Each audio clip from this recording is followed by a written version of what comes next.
Assalamualaikum warahmatullahi wabarakatuh. Saudaraku kaum muslimin rahimakumullah. Alhamdulillah, pada kesempatan ini kita akan mengkaji untuk menyikapi rezeki yang diberikan oleh Allah Subhanahu wa taala. Mudah-mudahan kajian kita kali ini bisa memberikan motivasi untuk tetap bisa terus berinfak di jalan Allah Subhanahu wa taala, meningkatkan keimanan dan ketakwaan kita kepada Allah Subhanahu wa taala. Saudaraku kaum muslimin rahimakumullah, perlu kita ketahui bahwa rezeki bagaikan hujan yang tidak terbagi secara merata.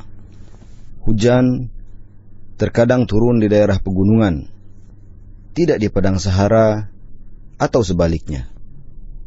Terkadang pula turun di pedesaan, tapi tidak di perkotaan, atau sebaliknya, dan begitu seterusnya. Dan hujan pun bisa membawa rahmat, tetapi kadang bisa mendatangkan derita. Kita ingat ketika Allah Subhanahu wa taala menenggelamkan kaum Nabi Nuh alaihissalam yang membangkang. Dengan apa Allah Subhanahu wa taala membinasakan mereka?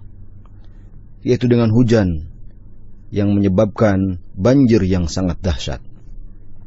Saudaraku kaum muslimin rahimakumullah, begitulah harta atau bahkan dunia secara umum. Allah Subhanahu wa taala tidak membagikannya merata kepada setiap orang. Ada yang kaya, ada yang miskin, dan ada yang berkecukupan. Dan harta terkadang bermanfaat bagi kita, dan terkadang juga bisa menyeret kita ke lembah nista yang berujung dengan derita. Dan jika kita semua sudah mengetahui dan menyadari bahwa rizki telah diatur oleh Allah Subhanahu wa ta'ala, lantas untuk apa kita mengeluh dengan sedikitnya rizki? Buat apa kita iri dengan orang lain? Buat apa kita merasa hina? Apakah harta bisa menjamin pemiliknya akan masuk surga? Apakah dunia bisa menjamin untuk mendapatkan keridhaan Allah Subhanahu wa ta'ala? Saudaraku kaum muslimin rahimakumullah, nasihat kita kepada orang yang diberikan kekayaan oleh Allah Subhanahu wa taala, untuk apa kita bangga dengan kekayaan? Padahal dalam riwayat Imam Bukhari dan Muslim disebutkan bahwa Rasulullah sallallahu alaihi wasallam bersabda, "Saya pernah berdiri di pintu surga," kata Rasulullah sallallahu alaihi wasallam. Dan ternyata sebagian besar yang memasuki di dalamnya adalah orang-orang miskin. Dan saya pun pernah berdiri di depan pintu neraka. Ternyata sebagian besar yang masuk ke dalamnya adalah para wanita. Saudaraku kaum muslimin rahimakumullah, hadis yang mulia ini merupakan peringatan untuk kita bahwa Rasulullah sallallahu alaihi wasallam menyebutkan penghuni surga kebanyakan berasal dari orang-orang miskin. Lantas bagaimana dengan orang-orang yang kaya? Oleh karena itu, hendaknya kita memperhatikan harta-harta kita dengan lebih seksama lagi.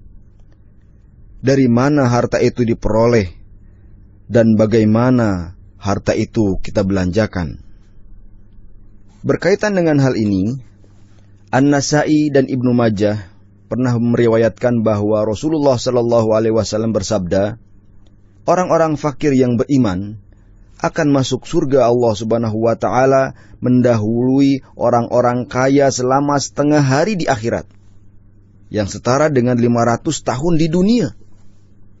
Kemudian dalam sebuah riwayat dikisahkan bahwa suatu ketika, sesaat setelah membaca sebuah ayat tentang bermegah-megahan telah melalaikan kalian, yaitu di surat At-Takatsur ayat yang pertama, Rasulullah sallallahu alaihi wasallam bersabda, seorang anak Adam akan berkata, "Hartaku, hartaku."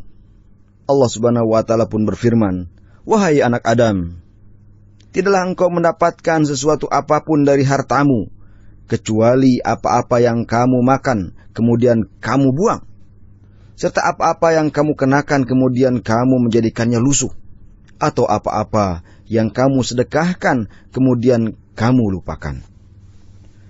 Saudaraku kaum muslimin rahimakumullah, orang kaya bisa membeli pakaian yang sangat mahal sampai 1000 jenis pakaian atau lebih.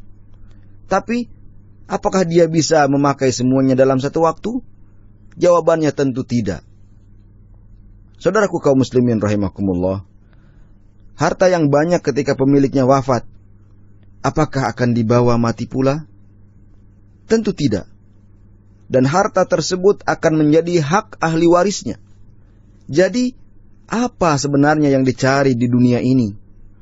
Apakah ketenaran? Apakah pujian? Ataukah kedudukan kita di dunia ini? Subhanallah, sungguh hina jika menjadi tujuan hidup kita adalah hal-hal tersebut. Saudaraku kaum muslimin rahimakumullah, berinfaklah di jalan Allah subhanahu wa ta'ala.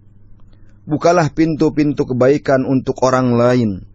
Sesungguhnya sedekah itu tidak akan mengurangi harta, sebagaimana yang disabdakan oleh Nabi kita tercinta, Nabi Muhammad sallallahu alaihi wasallam. Mudah-mudahan kita termasuk orang-orang yang bisa mencari rizki dengan cara yang halal dan baik, serta dapat memanfaatkannya di jalan Allah subhanahu wa ta'ala. Hal ini juga sebagaimana hadis dari riwayat Bukhari dan Muslim bahwa Rasulullah sallallahu alaihi wasallam bersabda, "Demi Allah, bukanlah kemiskinan yang aku takutkan kepada kalian," kata Rasulullah sallallahu alaihi wasallam, "akan tetapi yang aku takutkan pada kalian adalah dunia dilimpahkan kepada kalian sebagaimana telah dilimpahkan kepada orang-orang sebelum kalian, sehingga kalian berlomba-lomba dan terus berlomba mengejarnya sebagaimana mereka berlomba-lomba mengejarnya, dan dunia akan menghancurkan kalian sebagaimana dia juga telah menghancurkan orang-orang sebelum kalian." Saudaraku kaum muslimin rahimakumullah, berdasarkan hadis ini, Nabi sallallahu alaihi wasallam tidak terlalu mengkhawatirkan jika umatnya miskin. Justru yang beliau takutkan adalah keadaan umatnya yang berlomba-lomba mengejar dunia, sehingga melalaikan akhirat mereka, yang pada akhirnya mereka justru mendapatkan kesengsaraan di dunia dan di akhirat. Saudaraku kaum muslimin rahimakumullah, kekayaan apakah yang sebenarnya harus kita miliki? Kalau kita perhatikan hadis ini, bukanlah yang dinamakan kekayaan itu dengan banyaknya barang, akan tetapi kekayaan yang sesungguhnya adalah kekayaan jiwa ataupun hati. Dalam hadis yang mulia ini menjelaskan bahwa kekayaan hakiki yaitu kekayaan hati yang dimiliki oleh seorang mukmin, yaitu rasa puas, rasa qanaah, ridho dan syukur atas apa yang telah diberikan oleh Allah subhanahu wa ta'ala kepadanya. Inilah yang dinamakan dengan qanaah, menerima apa yang telah diberikan oleh Allah subhanahu wa ta'ala kepada kita. Jika kita menginginkan dunia, maka dunia tidak akan pernah ada habisnya. Jika seseorang memiliki satu gunung emas, niscaya dia akan menginginkan 2 gunung emas atau lebih banyak lagi, dan begitu seterusnya. Kemudian sampai kapan orang-orang yang mengejar dunia ini akan puas? Mereka tidak akan pernah puas kecuali kalau mulut-mulut mereka sudah dipenuhi dengan tanah. Maksudnya kematian yang telah menjemput mereka. Dunia bukan tujuan hidup kita. Oleh karena itu, marilah kita fokuskan diri kita untuk benar-benar beribadah kepada Allah subhanahu wa ta'ala dan mengisi sisa-sisa hari kita dengan takwa kepada Allah subhanahu wa ta'ala. Mudah-mudahan kajian ini bermanfaat. Wallahu ta'ala alam. Wassalamualaikum warahmatullahi wabarakatuh.